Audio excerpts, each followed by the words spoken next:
We're back in Genesis chapter 18 again, and we left off with verse 10, where God had just told Abraham that they were going to have a kid.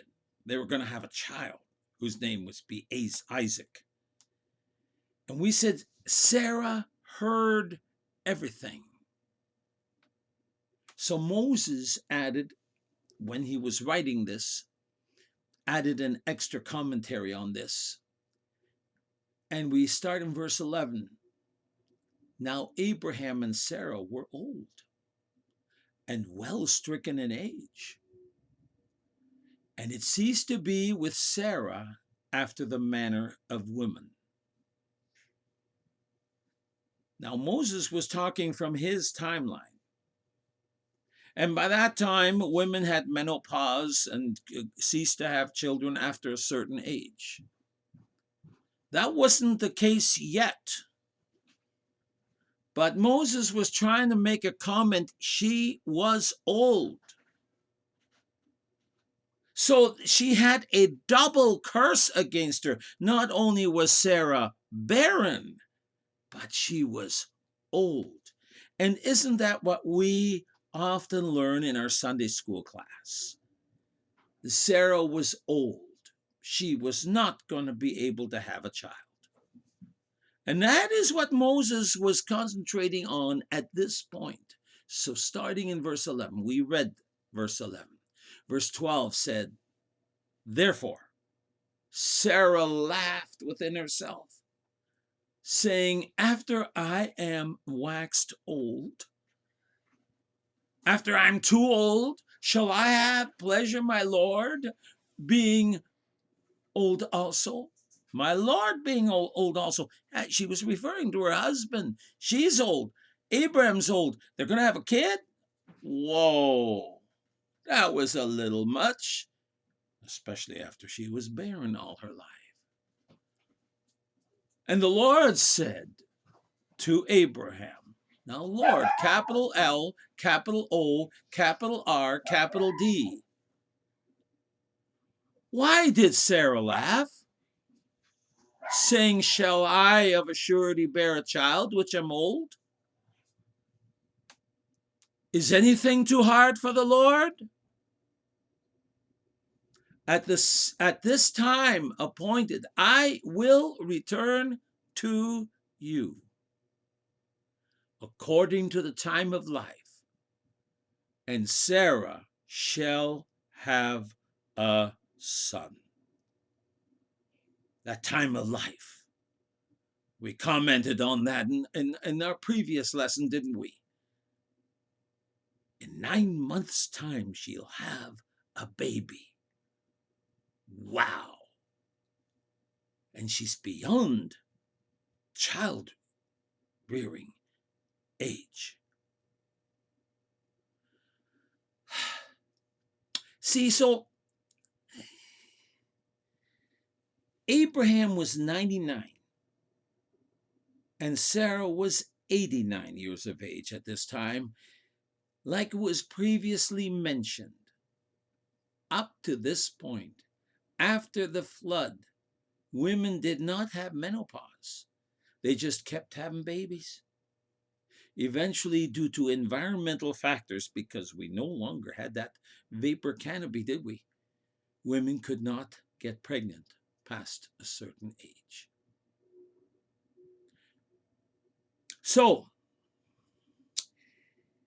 God said, is anything too hard for the Lord?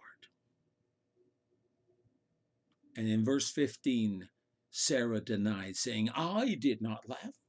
Nope, nope, nope. She said it because she was afraid. And God said, no, but you did laugh. Sarah, you see, Sarah tried to put one over on God, didn't she? Isn't that what we often try to do when we deny certain things and God accuses us? We try to put one over on God, but God knows everything, doesn't he? But you did laugh. Now, the Bible in verse 11 makes a special point of telling us it ceased to be with Sarah after the manner of women. Apparently, although she was afflicted with the condition of infertility, being barren, she still had the visitation once a month, if you know what I mean. Real? Wow. But not anymore. Got it? But not anymore. She didn't have that time of month anymore, even though she was barren.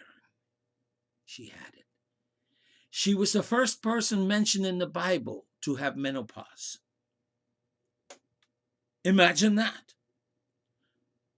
The first person mentioned in the Bible to have menopause. That time, after that time of month.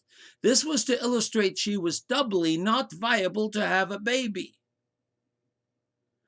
I told you, Genesis is the first mention of a lot of things, including menopause. And Sarah had it.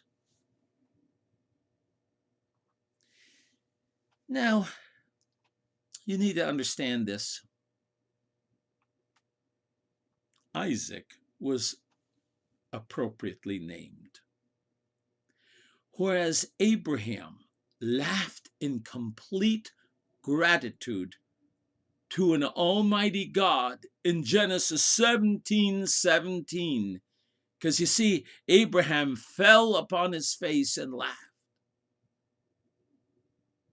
Sarah laughed in total incredulity, as we can see in verse 12 above.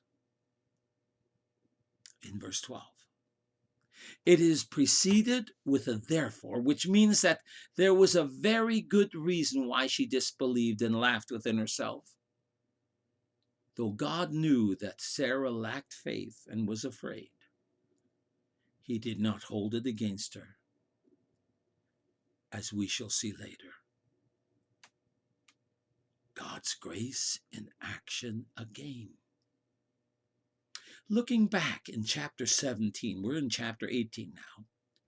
In chapter 17, verse 19, God said, Sarah, your wife, shall bear thee a son indeed, and thou shalt call his name Isaac. Isaac means laughter. The joy of the Lord is my strength. It is a fitting name, right? I said that. Abraham and Sarah both laughed at the announcement. To reassure them, the Lord asked them, is anything too hard for the Lord? Didn't we just read that? God hasn't changed. Their whole lives, Abraham and Sarah had prayed for a child. Finally, God answered. Is anything too hard for the Lord? Dear reader, what has burdened your heart for years? But you've given up just like Sarah did when she gave Hagar to Abraham. Just as God hadn't forgotten Abraham and Sarah 3,500 years ago, I'm sure God hasn't forgotten you. I ask you, whatever you're going through, right in the middle, right now, as I'm looking outside my window, people are terrified.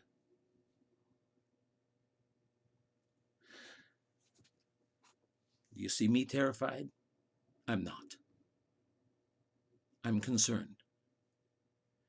But you see, Sarah was afraid. That's why she lied to God.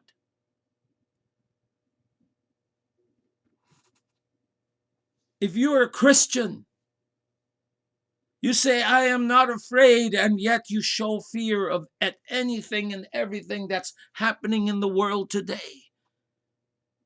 Right now, it is April 4th, 2020. We're in the middle of a crisis.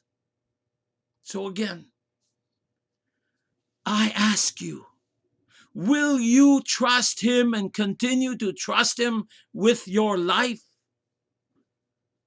With your deep, deep and sacred burdens which you've only shared with God?